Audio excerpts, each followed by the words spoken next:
Si je vous dis dossier santé numérique, ça vous dit sûrement quelque chose. En fait, c'est cet immense chantier qui vise à numériser les données médicales de tous les Québécois. C'est actuellement en cours, mais il y a certaines ratées et ma collègue Alexandra Fortin s'est penchée là-dessus.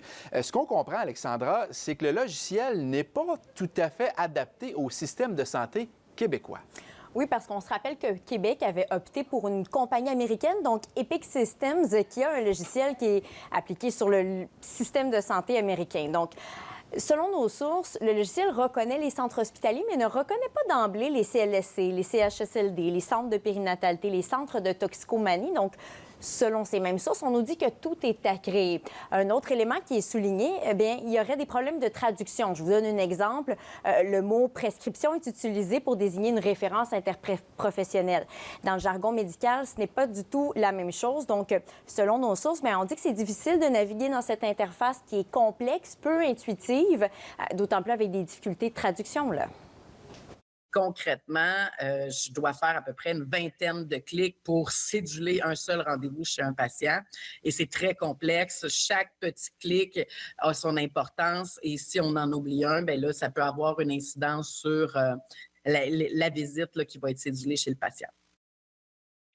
Et ce dossier numérique-là qui prévoyait tout inclure dans une seule plateforme, là, ça ne sera pas tout à fait le cas, c'est ça?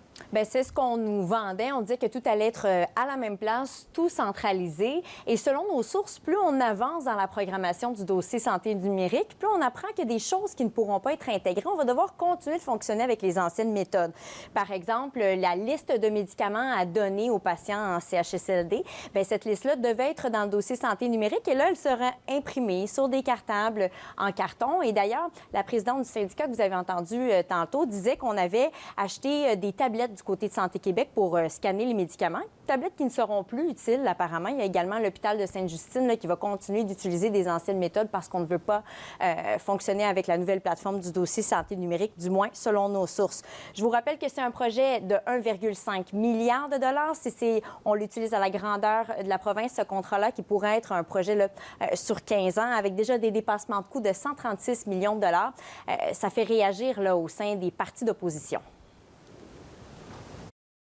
La recommandation numéro 1 du rapport Galland, c'est de s'assurer qu'on ait notre propre expertise et qu'on ne dépende pas entièrement des firmes de consultation, voire des firmes de consultation étrangères. Ça confirme encore une fois que le gouvernement caquiste n'a rien compris du scandale et du fiasco SACLIC.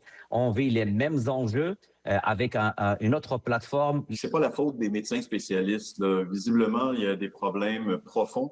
Dès le départ, on a choisi une firme qui avait un historique de difficulté à respecter les échéanciers et les budgets.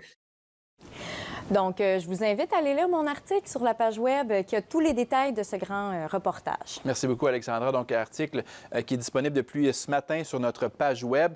Et d'ailleurs, demain, Alexandra, qui va sortir une deuxième partie à tout ce dossier-là, dossier santé numérique.